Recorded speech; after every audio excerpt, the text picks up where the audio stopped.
രാജ്യത്തെ അടിസ്ഥാന വർഗങ്ങളുടെയും മർദ്ദിത പക്ഷത്തിന്റെയും വേദനകളിൽ ഒപ്പം നിൽക്കാൻ എല്ലാ കാലത്തും മുന്നോട്ട് വന്നിട്ടുള്ള ഡോക്ടർ എ സമ്പത്ത് അവർകളെ ഈ പ്രതിഷേധ ജാലയിലേക്ക് ഉദ്ഘാടനം ചെയ്യുന്നതിലേക്ക് വേണ്ടി ക്ഷണിക്കുകയാണ്. ആദരണീയരായ നേതാക്കന്മാരെ, പ്രിയമുള്ള സുഹൃത്തുക്കളെ, നാഷണൽ ലീഗ് തിരുവനന്തപുരത്ത് ഇന്ന് RMS ഓഫീസ് പടിക്കല് ഇതേ വിഷയം ഉന്നയിച്ചുകൊണ്ട് കേരളത്തിലെ എല്ലാ ജില്ലകളിലും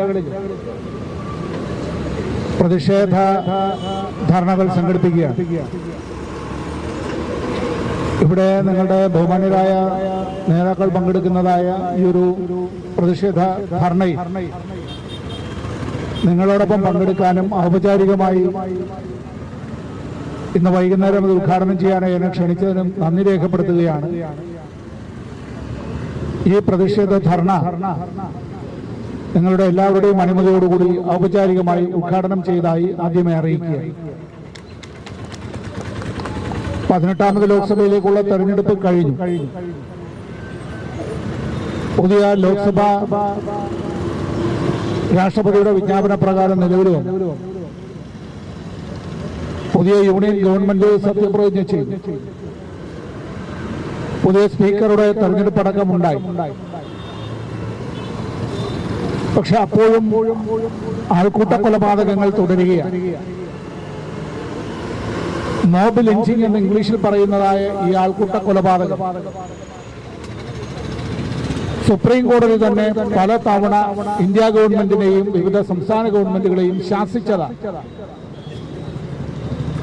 ഇത് നിയമം കയ്യിലെടുക്കലാണ്. കുറെ ആളുകൾ തീരുമാനിച്ചാൽ എന്തുമാകാം, ഏത് നിയമ നീതിന്യായ വ്യവസ്ഥയും അട്ടിമറിക്കാം, ആരുടെ ജീവനും അപഹരിക്കാം എന്നത് ഒരു ഭരണഘടന നിലവിലുള്ള, നിയമവാഴ്ച നിലവിലുള്ള, വക്കീലന്മാരുടെ ഭാഷയിൽ പറഞ്ഞാൽ റൂൾ ഓഫ് ലോ നിലവിലുള്ള ഒരു ജനാധിപത്യ രാഷ്ട്രത്തിനും അംഗീകരിക്കാൻ കഴിയുന്നതല്ല. ഭൂഷണമല്ല എന്നല്ല, അംഗീകരിക്കാൻ കഴിയുന്നതല്ല. അതൊരു മതനിരപേക്ഷ രാഷ്ട്രമാവട്ടെ, പാർലമെന്ററി ജനാധിപത്യ വ്യവസ്ഥ നിലവിലുള്ള രാഷ്ട്രമാകട്ടെ, മറ്റേത് രീതിയിലുള്ള രാഷ്ട്രവുമാകും. ലോകത്തിലെ ഏറ്റവും വിലപ്പെട്ടത് മനുഷ്യന്റെ ജീവനാണ്.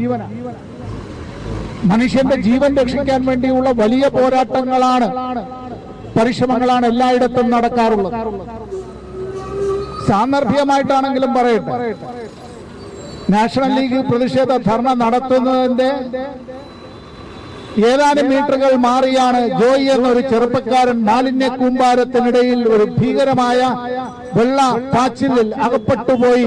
പിന്നെ 3 ദിവസം കഴിഞ്ഞാണ് ആ ശരീരം തന്നെ കിട്ടിയത്. ഇന്ത്യൻ റെയിൽവേ കാട്ടുന്നതായിട്ടുള്ള കൊടിയാനാസ്ഥ, അതിൽ നമ്മുടെ ദക്ഷിണ റെയിൽവേ കാണിക്കുന്നതായിട്ടുള്ള കൊടിയാനാസ്ഥ. തിരുവനന്തപുരം റെയിൽവേ ഡിവിഷനും ഇക്കാര്യത്തിൽ ഒട്ടും പിന്നോക്കമല്ല.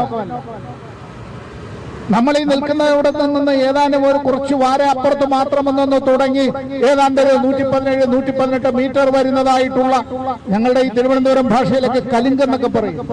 ഇങ്ങനെ റെയിൽവേയുടെ കയ്യിലാണ്. തിരുവനന്തപുരം നഗരസഭയടക്കം അങ്ങോട്ടേക്ക് മാലിന്യങ്ങൾ പോകാതിരിക്കുന്നതിന് വേണ്ടി പല ചെറുപ്പുകളും ഗ്രേറ്റിംഗ്സുകളും ഇതിനിടയിൽ വെച്ച് കഴിഞ്ഞാൽ പിന്നെ അങ്ങോട്ടേക്കുള്ള ഒരു 118 മീറ്ററിലധികം വരുന്ന പ്രദേശത്തുള്ള മാലിന്യങ്ങൾ, മനുഷ്യ വിസർജ്യങ്ങൾ, പ്ലാസ്റ്റിക്കുകൾ, മറ്റു കാര്യങ്ങൾ എവിടെ നിന്നാണ് വരുന്നത് എന്ന് സാമാന്യ ബുദ്ധിയുള്ള ആരോടും പറയേണ്ടതില്ല. ഒരു മനുഷ്യന്റെ ജീവൻ, ഒലിച്ചുപോയ ജോയിയെ ജീവനോടെ രക്ഷപ്പെടുത്തുന്നതിന് വേണ്ടി, അവനെ കിട്ടുന്നതിന് വേണ്ടി നമ്മുടെ സംസ്ഥാനത്തെ പോലീസ് സേനാംഗങ്ങളും ഇവിടെ ഫയർ ആൻഡ് റെസ്ക്യൂലെ അംഗങ്ങളും അതുപോലെ മറ്റ് നിരവധി മനുഷ്യർ, ആരോഗ്യമുള്ളവരടക്കം ആ വിധത്തിൽ തയ്യാറായി രംഗത്ത് വന്നത് മനുഷ്യർ അറയ്ക്കുന്നതായിട്ടുള്ള മാലിന്യങ്ങളുടെ കൂമ്പാരങ്ങൾക്കിടയിൽ നടത്തിയതായ പരിശ്രമം. ഞാനിത് പറഞ്ഞത് മനുഷ്യന്റെ ജീവൻ രക്ഷിക്കാൻ വേണ്ടി എന്തും ചെയ്യുക എന്നത് അഭിനന്ദനാർഹമായ കാര്യമാണ്. എന്നാൽ ഇന്ത്യയിൽ നടന്നുകൊണ്ടിരിക്കുന്നത് അത് കഴിഞ്ഞ 5 കൊല്ലക്കാലമായി, അതിനു മുമ്പ് 5 കൊല്ലക്കാലമായി, തുടരെ ഒരു 10 കൊല്ലക്കാലമായി അത്തരത്തിൽ നടത്തുന്ന ആൾക്കൂട്ട കൊലപാതകങ്ങളെ ന്യായീകരിക്കുന്നതിന് വേണ്ടി നമ്മൾ ഈ പല ആളുകളുടെയും കയ്യിലുള്ള മൊബൈൽ, നിങ്ങൾ ഈ മൾട്ടിമീഡിയ, അതിലെ ഈ സോഷ്യൽ മീഡിയ എന്ന് പറയുന്നതിലേക്ക് പലരുടെയും ഫേസ്ബുക്കിലേക്കോ വാട്സാപ്പിലേക്കോ എല്ലാം പരിശോധിച്ചാൽ അതിനെയെല്ലാം ന്യായീകരിക്കുന്ന നിലയിലേക്കും അങ്ങനെ കൊല്ലപ്പെട്ടു പോയ ആളുകളെ പരിഹസിക്കുന്ന നിലയിലേക്കും പല ആളുകളും പല ഭാഷയിൽ എഴുതിത്തള്ളുന്നതായിട്ടുള്ള മനുഷ്യ മനസ്സിന്റേതായ ഏറ്റവും മലീമസമായ ബഹിർസ്ഫുരണങ്ങൾ കാണാനിടയാണ്. നാഷണൽ ലീഗ് ഏറ്റെടുത്തിട്ടുള്ള ഒരു ദൗത്യം ഇവിടെ നേരത്തെ പറഞ്ഞതുപോലെ പുതിയ ഗവൺമെന്റ് ഇന്ത്യയിൽ അധികാരത്തിൽ വന്നതിന് ശേഷം അങ്ങനെ ആൾക്കൂട്ട കൊലപാതകങ്ങൾ 1, 2, 3, 4, 5, 6 അതിങ്ങനെ തുടരുകയാണ് ദിവസം. മനുഷ്യനെ ബലിയർപ്പിക്കുന്നത് പോലെ മനുഷ്യനെ കൊലപാതകം നടത്തുന്നതും അതിലങ്ങനെ ആർത്തട്ടഹസിക്കുന്നതും ഒരു തരത്തിലുള്ള ദുസ്സഹമായ സംസ്കാരത്തിന്റെ ഭാഗമായി മാറുന്നുവെങ്കിൽ അത് മനുഷ്യ മനസ്സിന്റെ മലിനതയാണ്, മാലിന്യമാണ്. ഇന്ത്യയിലെ ഒരു ദേശീയ പാർട്ടി CPIM മാത്രമാണ് ഇതിനെതിരായി ആദ്യമായി രംഗത്ത് വന്നത്, ആദ്യമായി പ്രസ്താവന പുറപ്പെടുവിച്ചത്, ഇക്കാര്യങ്ങൾ ജനങ്ങളുടെ മുമ്പാകെ അവതരിപ്പിച്ചത്. മറ്റ് ദേശീയ പാർട്ടികൾ പലതും ഉണ്ടെങ്കിലും അവരത് ഏറ്റെടുക്കാൻ തയ്യാറായി. ഇന്നിപ്പോ നാഷണൽ ലീഗ് ഇത്തരത്തിലുള്ള ഒരു പ്രതിഷേധ ധർണ നടത്തുമ്പോ നമ്മൾ അറിയേണ്ടതായ കാര്യം, സുപ്രീം കോടതി ഇന്നലെ വളരെ പ്രധാനപ്പെട്ട ഒരു കേസ്, ഈ ലോകത്തിന്റെ മനസാക്ഷിയെ ഞെട്ടിച്ചതായ ഒരു കേസ്, 14 കൊല്ലക്കാലം ഒരു സ്ത്രീ മനുഷ്യന്റെ മനസാക്ഷിയുടെ മുമ്പിൽ വന്നു നിന്ന ആ സ്ത്രീ, നമ്മൾ പറയുമല്ലോ നാട്ടില് ഈ ഞങ്ങളെ പഴയ ഇന്ത്യൻ പീനൽ കോഡെല്ലാം അനുസരിച്ച് അത്തരം കാര്യങ്ങളുമായി ബന്ധപ്പെട്ട് ഇപ്പൊ അതിന്റെ പേരുകളെല്ലാം മാറ്റിയിട്ടുണ്ട് എങ്കിൽ പോലും ഒരു ഇര, അതിജീവിത, അങ്ങനെയാണല്ലോ നമ്മൾ പറയുക, പേര് പോലും പറയാറില്ല.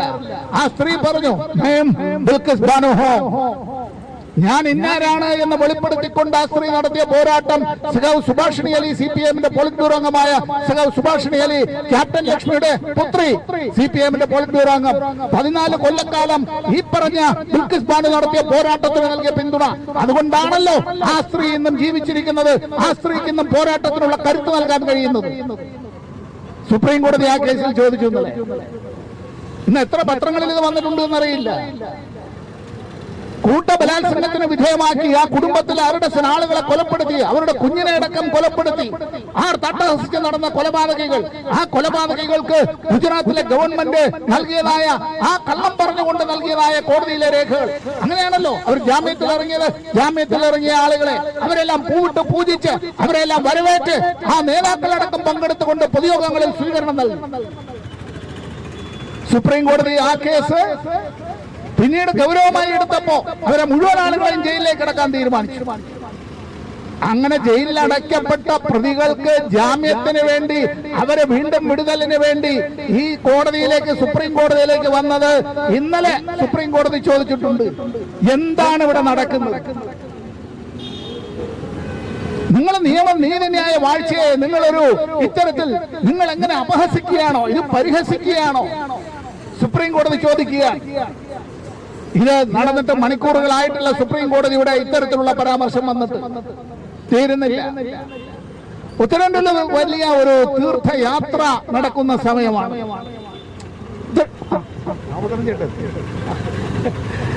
ഒരു വലിയ തീർത്ഥയാത്ര അത്തരത്തിൽ നടക്കുകയാണ് UP. അതിങ്ങനെ മുമ്പ് ഡൽഹിയിലുള്ളപ്പോഴും ഞങ്ങളെല്ലാം കണ്ടിട്ടുണ്ട്. അങ്ങനെ ഈ ഡൽഹിയിൽ നിന്നടക്കം കാൽനടയായി ആളുകൾ ഇങ്ങനെ ഒരു കമ്പ് തോളിലേറ്റി കമണ്ടലും ഒക്കെയായി അതിൽ ഭാണ്ഡക്കെട്ടുമായി നടക്കും. നമ്മുടെ നാട്ടിലെ നിരവധി തീർത്ഥയാത്രകൾ നമ്മൾ കണ്ടിട്ടുണ്ട്. ദിവസങ്ങളോളം, അത്തരത്തിൽ ചിലർ ആഴ്ചകളോളം. UP-യിലെ ഗവൺമെന്റ് ഒരു പുതിയ തീരുമാനമെടുത്തിട്ടുണ്ട്. കടകളിലെല്ലാം അതിന്റെ ഉടമസ്ഥന്റെ പേര് വലിയ വലിപ്പത്തിൽ എഴുതി വെക്കണം. നമ്മുടെ നാട്ടിലെല്ലാം നിരവധി കടകളുണ്ട്, നിരവധി ഭക്ഷണശാലകളുണ്ട്, ചായക്കടകളുണ്ട്. നമ്മൾ ആരും എവിടെങ്കിലും ഒരു ഭക്ഷണശാലയിൽ ചെന്നിട്ട് ഈ ഭക്ഷണശാല ഏത് മതത്തിൽപ്പെട്ടയാളുടേതാണ് എന്ന്, ഏത് ജാതിക്കാരൻ്റെതാണ് എന്ന് അല്ല, ഈ ഭക്ഷണശാല നടത്തുന്നത് ആണുങ്ങളാണോ പെണ്ണുങ്ങളാണോ എന്ന്, ഈ ഭക്ഷണശാല നടത്തുന്നയാള് ഇടത്തോട്ട് മുണ്ടെടുത്തയാളാണോ വലത്തോട്ട് മുണ്ടെടുത്തയാളാണോ എന്ന്, ഈ ഭക്ഷണശാല നടത്തുന്നയാള് ഉത്തരേന്ത്യക്കാരനാണോ തെക്കേ ഇന്ത്യക്കാരനാണോ എന്ന്, ഈ ഭക്ഷണശാല നടത്തുന്ന ആളുകള് മിസോറാമിൽ നിന്നോ മണിപ്പൂരിൽ നിന്നോ വന്നവരാണോ എന്ന് നമ്മളാരും ചോദിക്കാറില്ല. എന്നുള്ളത് പോലെ തന്നെ നമ്മുടെ നാട്ടിൽ ഒരിടത്തും ഭക്ഷണശാലയിൽ ഭക്ഷണം കഴിക്കാൻ പോകുന്ന ആളുകളോട് ജാതിയും മതവും ആരും ചോദിക്കാറില്ല. അങ്ങനെ ഒരു സംസ്കാരത്തിലാണ് കേരളം ജീവിക്കുന്നത്. ഇവിടെ ഈ പ്രതിഷേധ ധർണ നടത്തുന്ന ഇതേ വേളയിൽ ഇന്ന് പുറത്തിറങ്ങിയ ഇന്ത്യൻ എക്സ്പ്രസിൽ വളരെ കൗതുകകരമായ നമുക്ക് അഭിമാനം തോന്നുന്ന ഒരു വാർത്തയുണ്ട്. ഇന്ത്യൻ എക്സ്പ്രസിലാണ്. അത് എത്ര മലയാളം പത്രത്തിൽ വന്നിട്ടുണ്ടെന്നറിയില്ല. കാരണം കേരളത്തിലെ മാധ്യമ സിൻഡിക്കേറ്റ് രാമചന്ദ്രൻ ചേട്ടൻ കാര്യങ്ങളെ കുറിച്ചൊക്കെ പറയും. കേരളത്തിലെ മുഖ്യമന്ത്രിക്കെതിരായി സഖാവ് പിണറായി വിജയനെതിരായി എന്ത് നട്ടാൽ കുറുക്കാത്ത നുണയും പറയാനും അച്ചടിക്കാനും അത്തരത്തിൽ വൈകുന്നേരമാകുമ്പോ ചാനൽ ചർച്ചകളായി അത്തരത്തിൽ കാര്യങ്ങൾ നടത്തി എന്ത് നുണയും ആ വിധത്തിൽ.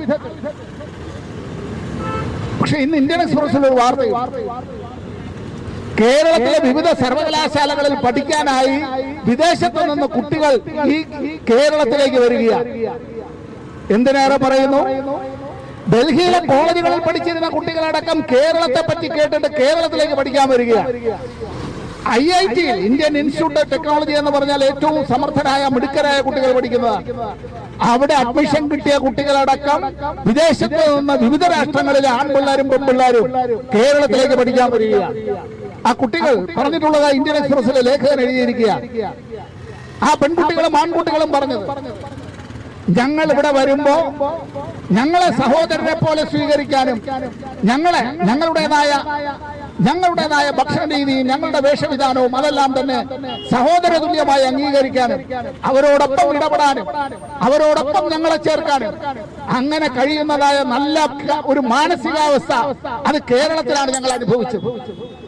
ഇത് കേരളത്തിന്റെ പ്രത്യേകതയാണ്. നമ്മുടെ നാട്ടിലെ ചില ആളുകളുണ്ട്, ഈ നിങ്ങളൊക്കെ എന്ത് പറയുന്നറിയില്ല, ഞങ്ങൾ ഈ തിരുവനന്തപുരത്ത് പറയുന്ന ഒരു ചൊല്ലുണ്ട്, ഈ മന്ത്രവാദം പഠിച്ചാൽ ആദ്യം അമ്മയെ ഓതുക, 4 അക്ഷരം പഠിച്ചാൽ ആദ്യത്തെ ജോലി. സ്വന്തം നാടിനെ കേരളത്തെ അപമാനിക്കാനായി എന്തെല്ലാം ആവശ്യത്തിൽ നുണ പറയാൻ പറ്റുമെന്ന്. ഇന്ത്യയിൽ ഏറ്റവും കൂടുതൽ പ്രതീക്ഷിത ആയുസ്സുള്ള സംസ്ഥാനത്തെ, ഇന്ത്യയിലെ പൊതുവിദ്യാഭ്യാസ രംഗത്ത് വലിയ നേട്ടം നേടിയ സംസ്ഥാനത്തെ, ഇന്ത്യയിലെ പൊതുജനാരോഗ്യ രംഗത്ത് വലിയ നേട്ടം നേടിയിട്ടുള്ള ഒരു സംസ്ഥാനത്തെ, മതമൈത്രിയിൽ പേരുകേട്ട ഒരു സംസ്ഥാനത്തെ കഴിഞ്ഞ 8 കൊല്ലമായി 8 വർഷമായി ഒരു വിധത്തിലും മതത്തിന്റെ പേരിലുള്ള സംഘടനകളും കൊലപാതകങ്ങളും നടക്കാത്തതായ ഇന്ത്യയിലെ ഒരു സംസ്ഥാനത്തെ അത്തരത്തിൽ ഏറ്റവും നികൃഷ്ടമായ നിന്ദ്യമായ മാനസികാവസ്ഥയിൽ നിന്നുകൊണ്ട് അതിനെ കരുതേച്ച് കാണിക്കാൻ അതിൽ ആറാടാനും പല ആളുകളും തയ്യാറായി വരുമ്പോൾ നിർഭാഗ്യകരമായ കാര്യമാണ്. നമ്മുടെ നാട്ടിലെ നിരവധി മാധ്യമങ്ങൾ അതിനോടൊപ്പം ചേരുകയാണ്. ആരാണ് മുമ്പേ എന്ന തർക്കം മാത്രമേ ഉള്ളൂ. ആൾക്കൂട്ട കൊലപാതകങ്ങൾ ഉൾപ്പെടെയുള്ള നിരവധി കാര്യങ്ങൾ അത് നടക്കുമ്പോൾ നിങ്ങൾ ഈ പറഞ്ഞിട്ടുള്ള നിശബ്ദതയും നിസ്സംഗതയും അത് ചില ആളുകൾ അഭിനയിക്കുന്നത് മാത്രമല്ല, അത് ചില ആളുകളുടെ കൂടപ്പിറപ്പാണ്.